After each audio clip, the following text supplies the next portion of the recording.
Hi there, everybody. I am Lucas Martell. I'm the creator of Walkabout Mini Golf. Today, we're going to give you a little tour of our newest course, Passport Tokyo. I believe you also did an interview with Emma Mercado and Don Carson. This is the second course in that Passport series that started with Venice. Our Passport courses are meant to be sort of Zen environments, places that you aspire to go to. If you've been there before, we hope to capture the feelings of the things you remember and loved about a visit to Tokyo. But for those people who've always wanted to go, we wanted to see whether or not we could meet their expectations or surprise them in some way. When we're choosing a city or a location in the world to use as a passport environment, we want to capture what people are expecting to see. One of the challenges with some of the cities in the world are that they aren't compact. They're very spread out, and Tokyo is an amazing example of the places that you visit aren't necessarily geographically close to each other. So we've mashed several neighborhoods together. We've got old world Tokyo's shops and very quaint streets. We have the sort of tight little alleys filled with intimate little bars, and then we break out into the larger Shinjuku area, which is nightlife and lots of neon and graphics. And it's a sort of feast for the eyes, and definitely a place you can explore as you make your way through each neighborhood. We are going to be doing at least one more that's going to kind of fall under that passport heading of real places that people want to go and visit. We're in the Yanaka district, which will be one of the older districts in Tokyo. The second hole right here is actually how you write Yanaka Ginza in kanji. So we had fun with a couple of kanji-shaped holes, a couple that are more bento box. A couple people have commented that this course almost feels a little like the urban spiritual successor to Cherry Blossom, which is definitely how we were thinking about it when we went about this course. Some of the defining traits are mostly this cat shrine, and then it has more overgrowth than the rest of the course. All the Neko Atsume cats on this cat shrine hole number 3. This is a partnership that's been going for a little while. We've done a couple of fun little things, but we actually got the actual characters and even some of their animations directly from Neko Atsume. I get past kind of a layout of what the district is and then all of the architecture, and then I get the fun job of filling in what the shops are and what souvenirs people are buying and what sort of bookshop will be over here. And I feel really lucky to just get to say, well, this is what this thing is now, and this is what I want to be in it. I love this little bookstore over here. If I could just put a chair and my work desk, I would just hang out in this bookstore all day and just work from there if possible. We'd have, I think, at least 4 people in the team that have spent time in Tokyo. And so as opposed to Venice, where it was mostly Dawn's experience there, we have had a good amount of people that were able to chime in and say, actually, no, this is what it would look like. This is what they eat. This is why there's not trash cans. And so this one had actually gone fairly smoothly because the team was already so familiar with the content. There was just a lot to pull from. We never really ran out of things to add, which was also part of our problem. This course did actually start in the more traditional way, which is usually a design retreat. This was the first course that Laura Kraus, who is our newest level designer, worked on. So she started this almost a year ago, I believe. And so, yeah, this is the first course under her design that has come out.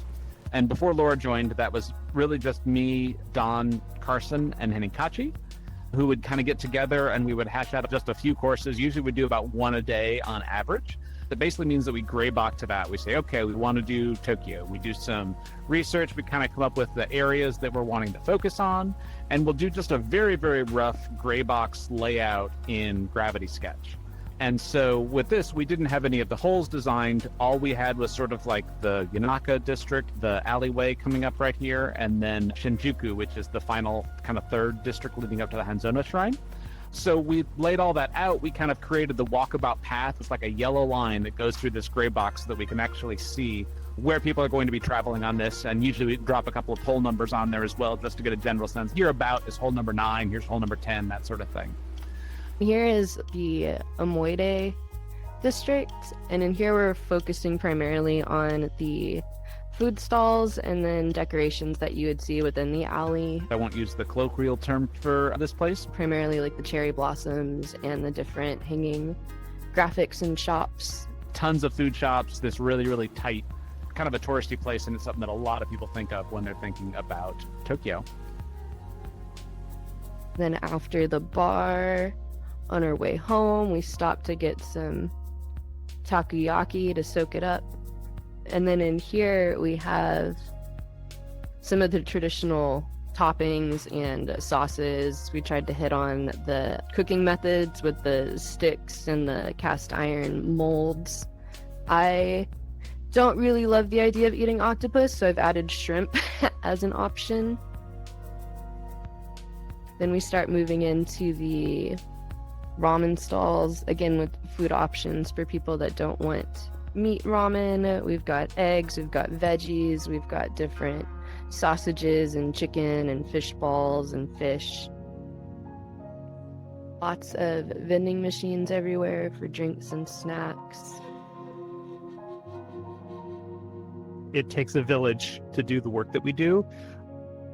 We have artists, we have technical artists, we have lots of people that touch it. And I think what's kind of unique about each course is that during the course of production, which can take a year to a year and a half for each course, is that every individual has the course to themselves to make decisions and design as they go. Lucas, Henning, Laura, and I will often do the very first pass, the rough pass of what the layout is. There's also a process in tightening everything up, of making sure that we've got that path as windy as possible, that we've got some opportunities to drop in a couple of vantage points, like when you go around a corner and you see something for the first time. That's where we're figuring out at least a loose version of that. So for this course, Don, Henning, and I did that initial gray box pass, which again was really just sort of about a solid day or two of us working on it together. Don will take the course and do sort of a tightening up pass where he'll do some of the models. He'll kind of assemble all of that and do a tightened up pass where we actually start to see some of the buildings, and it goes a little ways beyond the gray box. Then we can hop in and look again and see like, okay, maybe we can actually nudge some things around. That's about the state where it was at when we handed off to Laura Kraus, who I mentioned earlier is our new level designer. Laura took the course and started working out some of the actual hole designs. This is a great example of one that is very tightly integrated to the environment, where how you kind of pass through this alleyway between the curbs is what defines the shape of the hole. It kind of goes back and forth a few times in terms of working on the layout, trying to tighten things up, even more passes of really trying to figure out exactly where things are, adding things like the food stall, like how high do we want that bar to be? Do we want people to be able to see through it? Because I think in the initial version, this was likely just sort of a box or a closed up food stall. We felt like, oh, we really need to open this up so it doesn't feel too cramped. You want to have something to look at while you're playing a hole like this. Here we are entering our Japanese bathhouse. One of the other fun little technical things is that we actually added the interactable cloth, so you can actually move that out of your way as you're stepping through. Laura, one of the first things that I think that she added was sort of like, well, if you're going to do a bathhouse, you really have to do the capybaras. All of the citrus, just something that I didn't realize was such a huge thing in Japan. Players and cappies can just melt their pains and cares and dirt away. They're surrounded by yuzu, which they apparently like as a treat. And then we have, and here a lot of the props are actually pulled from cherry blossom. So it's sort of like a little mini cherry blossom within Tokyo. Laura, this was her first course, so she was kind of learning our entire process, and she actually comes from the film previs world. So I think the most recent thing she worked on was Mufasa, the Lion King movie at Disney. So she comes at it with a very cinematic touch, but this was probably the first time that she was doing gameplay. So she was learning all of that along the way. And then once she kind of got that into a good spot, hands it off to the art team. This course is an incredibly art-heavy course. I think that just about everything was created from scratch. There's a few plants and grasses and stuff that were existing, but for the most part, every single one of the bits of architecture had to be created by hand. So the next person to typically touch something like this would be Tad Catalano, who is one of our modelers, but he really focuses on more of that architecture and a lot of those like the big pieces. So this course also being just such a huge architecture course, he spent a good bit of time just getting all of the buildings. I believe that Shane Rhodes also really jumped in. I believe that on this particular course, because it was so architecture heavy, I think that Tad started at the beginning and worked his way through Yanaka, and Shane started at the end and worked his way from Shinjuku towards the front of the course, and they just raced towards the middle in this case. Once we have all of that architecture, then the next couple of things that kind of happen somewhat simultaneously are the set deck. Typically, Emma Mercado is the person who tends to do most of our set deck, although Carson also jumps in and does a pretty decent bit himself. He'll often do a first pass of modeling a lot of these props, and then often do an initial placement. Then Emma will come through, she'll add some. We have a traditional tea setup. We've got snacks and candies, and obviously more cappies to spend your time with. I believe this tea scene was a great example that Emma spent some time just really finessing the locations of everything. Anytime you see like a very specific sort of scene or something that almost looks like it's a little story that's almost told with props. I know that on a couple of courses, Venice, the other passport course, she had done a really great rooftop scene of sort of a marriage proposal gone wrong, where you see flowers tipped over and a wine glass knocked over and spilling all over the place. She has a real knack for adding some of this real character, just the placement of props. We're stepping out now onto the bridge over the Shinjuku district, and we immediately go into the Kawaii Cafe. Emma really going through a lot of the set deck and sort of doing the smaller placement of objects that really populates this course. And this course in particular is easily, I think, the densest one that we've ever done. We knew that was going to be a challenge going into this one, just because it's Tokyo and it's meant to be just kind of this feast for the senses. It couldn't feel empty. And so we knew that we were going to have a lot of, just props, a whole lot of these little objects to really bring the course to life. This is actually toned down from what it was before. Before the lighting came in, this was all like highlighter yellow, highlighter pink. Your eyes are just bleeding a little bit when you pop in.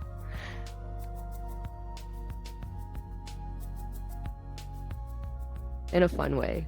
Fun blood. This is also the course that we did the most amount of 2D artwork, especially signage. And that was Zach Alexander, who's one of our concept artists and illustrators. We knew also from the beginning that just the signs especially is just such a huge part of what everybody thinks of with Tokyo. We did actually hire a Japanese consultant to help us do the best we possibly can, because even though one or two people on the team actually speak Japanese, they don't necessarily read kanji. And there's a lot of cultural cues that you have to really tie into some of that. This is the Shinjuku district. More little shops. We have like the convenience store. We have the laundromat, different things that would add more of there's lives that are lived in here. More high food density. We've got the return of the takoyaki now in cart form. We have crepes with some of the most common crepe truck flavors. There's the convenience store. I hope that the folks who live in Japan don't catch anything that's too glaringly wrong, because we really did try to do our best to be as accurate as we could. But back to some of Zach Alexander's work. All of this 2D art and signage that you see everywhere, that was all done by hand by him. We just gave him a lot of extra time on this course because of the sheer amount of stuff. Weirdly, actually saw it kind of in retrospect that Crystal Layer had a lot of signage, although nowhere near this level. That was actually because Zach worked on this one first, and we learned a couple of lessons and found a couple of new processes that just made it so much faster and made it really clear how we could lay it out and how he could know exactly where this was going to go in the scene, so that he could just quickly paint, draw something, and have it show up basically in engine very, very quickly after he does it, so there's a little less guesswork of where it might be used or how.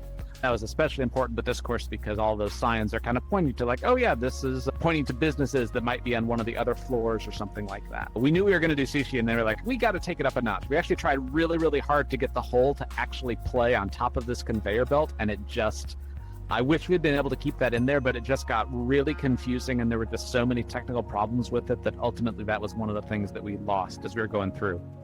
This one was really just a labor of love. I don't think anyone that touched this course wasn't passionate about it in some way. It was just a really fun one to work on, that everyone had a different thing to add. Once we have the art done, or getting close to done at least, is when the tech art team starts to step in.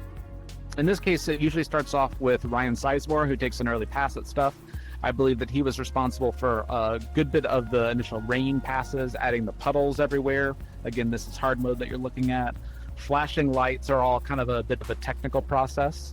Then Jeff Bull, who is another tech artist, he often does a few more of the really advanced shader tricks and stuff. If you see kind of like how the yokai, which are the fox hunt collectibles in this course, how they shimmer and then dissolve, he did that. He also did a little bit of polish on the rain. And Jeff Bull is also the person who does all of our audio design now. That used to be something that I had done personally up until probably maybe 6 or 7 courses ago when Jeff Bull started to take that over. I think Mars is maybe the last one that I really did much of anything, but even then he did most of it on Mars. So here we are at hole 17, and then we're going up to the Hanazono Shrine for hole number 18. I totally skipped over one of the other people who does all of the lighting, Tony Davidson, and especially this course just did an amazing job going in and actually adding lights. I can't even imagine. I almost wish I had it up so I can run a quick query to find out how many lights that he put into this, but I'm sure it's probably upwards of 300. Every single one of these lights up here will have at least one, but often like 8 or 9 different lights to cast light in certain different directions. He has a great sort of sense of theatricality. It's not just plopping lights to make it look realistic. It's actually trying to craft something emotional and craft something that really accentuates the environment and draws your eye to where you want it to be. So Tony Davidson does an amazing job with all that. And then the final tech artist on that is Chase Shields. I like to think of him as sort of the closing pitcher, that he is the last person in to touch it, but he is the one who puts all the finishing touches and handles there's a lot of technical, but also a decent bit of creative and artistic things that happen towards the end of the process, like getting the fox hunt to all work correctly, fully integrating all the yokai into that, doing a good bit of balancing of those final lights just in order to get them to look good while also being performant. That's a big part of what Chase does, is just making sure that the level will actually run, especially on a Quest 2. And this course was definitely a bit of a challenge just because the sheer number of objects that we had absolutely everywhere was just absolutely off the rails on this one a little bit. So a lot of that has to do with trimming stuff, doing LODs, hiding things when they're out of view. It is somewhere between an art and a science with all of that. There's a lot of folks that have come on board that have a very specific skill set, and a lot of times there were things that, maybe in some cases I was doing because this started off as a solo project, but they're able to do it so much better than I am, and they're able to focus and really spending 9 or 10 weeks really, really focusing on the design and layout of a course. Just being able to allow people that time to do it and let them put their expertise and love into it. I think that's where you're kind of seeing the constant leveling up that you're witnessing with some of the courses. And also, we're still a small enough team that it takes us a little while too to find where someone's skill set really lies. Often we hire somebody for something and then we learn after the fact that, wow, they are actually really, really amazing at this one other thing. One of the other things, just calling out Laura. She came on as a level designer, but she also actually modeled a decent number of the yokai, which I don't know if you're actually able to see. They will show up here as you complete the fox hunt. We like to sort of mix it up and find skills that people have and give them more opportunities. It just sort of shows that as we level up and we find that someone has a very specific skill set, we like to try to cater courses or cater certain things that we're doing, knowing that, oh, there's a person on the team that's just going to do an amazing job with that one particular thing, and it lets us do more. Like Zach with the signs is another great example. A typical course takes at least 12 months. There are a few that have been done in less time, but that's not ideal. And the way that it usually starts is sometimes even 6 months of like, it's a gray box, We'll brainstorm some stuff, but we might also let it sit for a little while. So that can take, some things go, we know, oh, this is absolutely going to be a course that we're going to release. We'll put a date on it, and we'll even give it a little bit of, we'll basically kind of start going right away. But this course, like I said, I believe started I know we came up with the idea for this at least 2.5, 3 years ago. It was as we were doing Venice, we thought, if we started doing real places like this, Tokyo would be another great one to do. So the idea had been rattling around for at least 3 or 4 years. But typically once it goes into production, when we actually sort of like, okay, let's start firming things up, let's start doing whole models, that's usually kind of when that 12-month-ish clock starts ticking. So yeah, like I said, this one was probably Laura, I think October was when she came on board. It is now August. I believe this course comes out August 14th.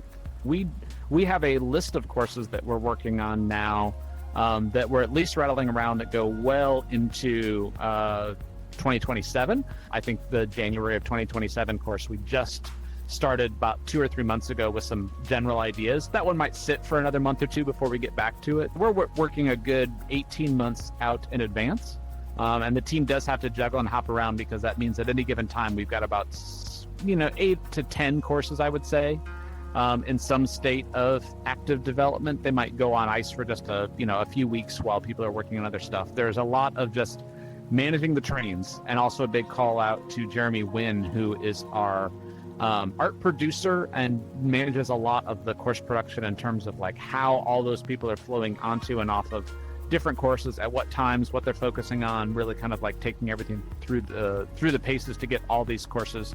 Yeah, hopefully we're reaching that point where it will run as well as the Tokyo train system. I don't think that we're there yet. We hope that a signature of all of our courses is that they're very, very detail rich. There's lots of breadcrumbs. There's lots of little hidden jokes and vignettes. I'm actually sitting in one of the internet cafes in the Shinjuku neighborhood, and we've got a screen where someone has had a frustrating experience with one of our previous courses. But we're always trying to, especially in the case of our passport courses, is to meet the expectations of someone who has the opportunity to go to these real world places, and then we hope to exceed their expectations by starting to just pack it full of references and details. The challenge of the passport courses is we're doing our absolute best to research as much as possible, but ultimately it's going to be the people who love these places, the people who've been there, and the people who want to go there that'll tell us whether we've succeeded. But it isn't from a lack of wanting to just create a love letter for the place that we are trying to recreate. We keep working on it, keep improving, but then we also keep coming up with new challenges and doing courses that are bigger and better, and always find a way to break some of the systems or some of the ways that we've been doing stuff. So it's an ever-evolving process. Passport Tokyo should be out now on all of the platforms.